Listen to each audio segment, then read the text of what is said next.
The first things you're going to do is you're going to work with your firewalls and your intrusions, okay? So you're going to do firewalls first, intrusion detection systems, then you're going to create a honeypot, and then you're going to have to see what it is like to actually go through a honeypot, and then you're going to work in quite a few sandbox environments. So as you go through it, let me start with Packet Tracer. So Packet Tracer, you're going to need to create your virtual network. So if you've never created a virtual network, you will have instructions on how to create a virtual network. In your first week, you're not going to, but you are, as you can see here, you are going to use Packet Tracer. So you're going to need to make sure that that's downloaded. After you get done with that, as you can see, there are a number of things that you're going to have to do for week 2. So week 2 will start off immediately. Oh, uCertify labs. You are going to do, this is what you're paying the money for. So you're going to pay money for your virtual platform, and you're going to pay money for access to the lab, uCertify labs. Okay, there is no way around that, just being clear about that. So once you get done with that, and you've purchased them, okay, my first week, I did not purchase them. I was, again, trying to get past it, find a different way to do it, find a cheaper alternative, whatever. It didn't work. So you're going to set up in Packet Tracer. You're going to create your virtual networks. You're going to assign IP addresses, and you're going to test the connectivity with like ping commands. If you work in IT, that's pretty easy. That won't be anything. If this is your first time ever dealing with it, expect in this particular week when you get into the virtualization platforms, that's going to take you a little bit of time, and that's okay. Don't rush it. Midway through, okay, you'll start doing your uCertify labs, okay? They are going to be quite intense, and uCertify labs, it goes through and tells you step by step what to do.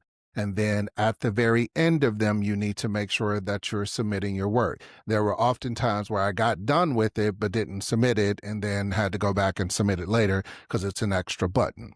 But you're going to have to do like I remember it's an access Trojan. That was one of the things that caught me in here in this week. Okay. And week 2 was doing like a Trojan, trying to do a Trojan properly. I kind of failed at it the first time and then came back, and it was a bit much. I think it was actually in here. Yeah. So I was trying to do my networks and get my IPs correct. But when you do this, I want you to kind of focus your attention on thinking that this is all part of what's called a Cyber Playbook. And at the very end, which I'll show you, at the very end, you have a Cyber Playbook that you need to do. So if you're going through this, remember that all of this content, if you want to look at it that way, all of this content is going towards your playbook at the end. So your Cyber Playbook. It's one of the assignments that you have to do. So just be prepared at the end of the course, you have to do a playbook. So this course taught me basically to think differently about security. And it's not just about like the tools, it's about like how systems and people and policies connect. And I think that's really what the professor was doing. Professor Tam, which is the professor I had for this course, if you do get him, Professor Tam was really good at being very thorough and giving feedback. So as you can see in the grades, he would provide feedback. We often went back and forth in emails because there were things I wasn't understanding, and he would come back and he would clarify. So if you were to get him, you're going to have a great time. He's very dedicated to what he does. When something doesn't quite meet the rubric, I learned to slow down, because that was the first thing I was trying to rush, review, and then resubmit. So that constant cycle of assess, adjust, improve is exactly how things work in like the real world of cybersecurity. And I think that's really what they were trying to get you to see in this course, is that you're not going to know everything from the beginning. So don't try. Just try to sustain yourself going through the coursework, week by week of your 8 weeks. So I won't pretend everything was perfect. My first 2 projects, project 2, I still got a C. Still wasn't doing as good. My network segmentations were off.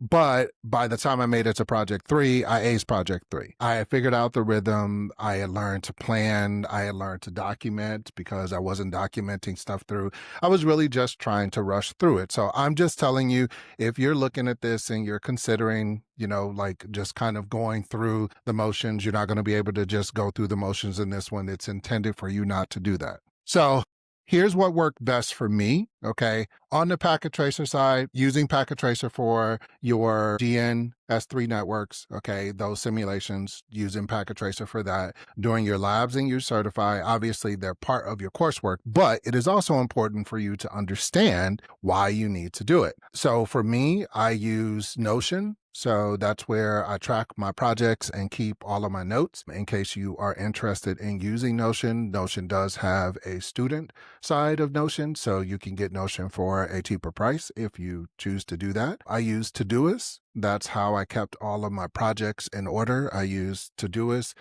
It's very easy. Todoist is very easy to use. And what I do is every single class that I get, right, I go here to the syllabus, and then I actually take the syllabus. And I'm not saying that you need to do this, but I am telling you this has worked for me over multiple classes, and I think it can work for you as well.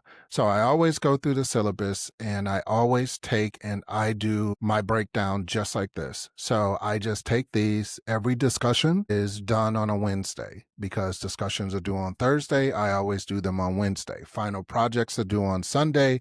I typically will get those done Friday or Saturday. Even when I was traveling, that's how I would do it. And I would break this down into a Todoist area. And I want to say this part too, because I think it's important for people to really understand. This is supposed to help you to understand, but not master. So the reason why I say that is because originally I thought that this coursework was going to help me master this. And that's not really what it's doing. It's really just, it's a 200 level course. It is to ensure that you understand how networks flow. That's what the course is about. So the course, outside of teaching me to think differently and going through the kind of the way that I break my things down, I use a calendar app in order to block out my study times. I use something called Brain FM. Okay, that's how I go through and I do my study sessions. So my study sessions are broken down into 25-minute cycles. And I get a break every 5 minutes. That's Pomodoro. If you're familiar with that study session, that's how I do my work, because otherwise I get really bored when I'm getting ready to do this. So what do you need to know before you start? CYB-200 and CYB-210. You will need those before the course even begins. I think that you should, if you don't know anything about subnetting, you don't need to know everything about this. So I'm just going to hit the quick points. Subnetting. You need to know something about basic networking configurations, virtualization. So you need to know what a VM is. I would get those skills to kind of come into it early. Even if you just read about them, it's going to make the coursework a little bit easier for you. This is a lab-heavy class. So this is not a lecture course. Expect to spend time configuring, testing, and troubleshooting. As I said before, it's saying that you will need to do the CompTIA Security Plus. It is not required. They do give you the study work in order for you to take the Security Plus, if that's what, if you want to take the CompTIA Security Plus. If you don't know what that is, you can look that up on CompTIA's website. Now, for me, on a technical side, Windows machines worked really well, so I had to use a lot of VMs because I work on a Mac. Okay, and most of you know that if you've been following me for any length of time, you'll know that I've been on a Mac throughout this course. I started on an iPad, then moved over to a MacBook Pro, and I do this work between a MacBook Pro and a Mac Mini. So I often get the question, can you do this coursework on an iPad? Yes, you can, but you're going to end up having to do virtualization. What's the workload like? Let's talk about that. So you've already seen the grades for, the way that the grades are done. One of the things that I always point out, and students, I get these questions as well, is like, hey, how do I do the best in this class? And it's because you have to understand how the grading distribution is. So if all of these are your 300 points, right, out of 1,000. So your project 1, project 2, and project 3 are your main things. Even if you bomb all of these, your 1 and 2, you can see you can bomb your 3. I mean, I wouldn't say bombed. I didn't do as well in project 1 or project 2, but you see I aced project 3. So it can be done. Understand that I go by the point value per item. And a lot of the stuff is the activities and the discussions. don't overlook those because those are going to be a large part. As you can see, this is a lab heavy course. So want to make sure you understand that part. So plan on 8 to 10 hours per week, especially when you hit like the midterm lab modules.